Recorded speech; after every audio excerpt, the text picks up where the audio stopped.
It's not easy out there, so I want to give you 5 of the biggest mistakes that I see in people when they're starting on their healing journey. Number 1, stop looking for that sole, true, one and only answer out there. Stop looking for that moment where you're going to find something, do it, and you're going to be completely healed and everything's going to, disappear and all your struggles will be no longer.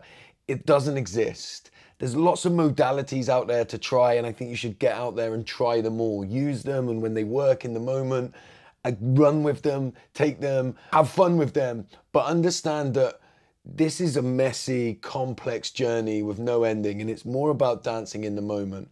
I know there's lots of people out there online telling you that if you do this one thing, it'll change your life and you'll have all these amazing boundaries laid. I just don't believe the game works like that. Those people saying that, they're either spinning you one, right? Or they're in that place at the moment where what they're doing does work for them, right? But my experience has been that when I've been in those places, a fall ultimately comes. And it's not because I'm doing it wrong, it's because that is how life works. Number 2, I'm gonna umbrella term toxic positivity. Stop the belief that healing is about getting to this place where you can see the good in everything, right? Where you reach this stage where nothing impacts you and you can always remain positive. Don't get me wrong, right? Looking towards that positivity and pushing for that and striving for that can be really useful. But the idea that healing is the absence of struggle and pain and all of that kind of stuff is just completely unrealistic and it's untrue. And actually, most of the people I find that need to do the healing work are the ones who've ran away from the difficult emotions, who haven't had space to explore and feel all of the difficult stuff. So it's literally the opposite what you want to do. You need to get more comfortable or start at least to understand and recognize all those difficult emotions. Number 3, you're not broken. Let go of the idea that you're broken and that you need to fix yourself, right? Let go of the idea that healing is about taking you as this broken person with all these broken pieces and putting you back together. That's not true, right? You've got to where you are because you have all of these parts of yourself that have carried you here and done amazing to get you here. Yes, you're going to shed some of those, mechanisms that you've used. You're going to shed some of those coping mechanisms, right? But they got you here. You're not broken. It's way more about understanding who you are, how you've got to this place, and allowing yourself to grow and evolve into different stages of your life. Number 4, this is kind of linked to number 2 in the toxic positivity, but don't let anybody tell you that you're going to reach this place where you don't struggle, where there's no suffering, right?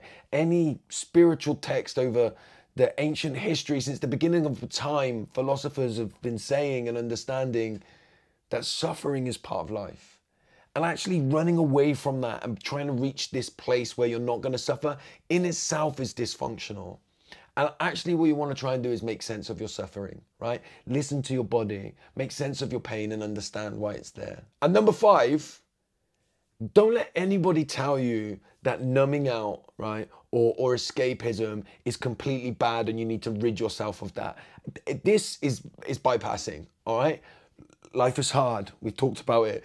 Life is suffering, right? The idea that you're not allowed to take a break from that you're not allowed to numb out in some way is completely unrealistic. And anybody that tells you, again, that they live this life where they never have to numb out because they love everything about their life so much, they're either in that phase of their life and they truly believe they're going to stay there, or they're spinning you and probably themselves a line.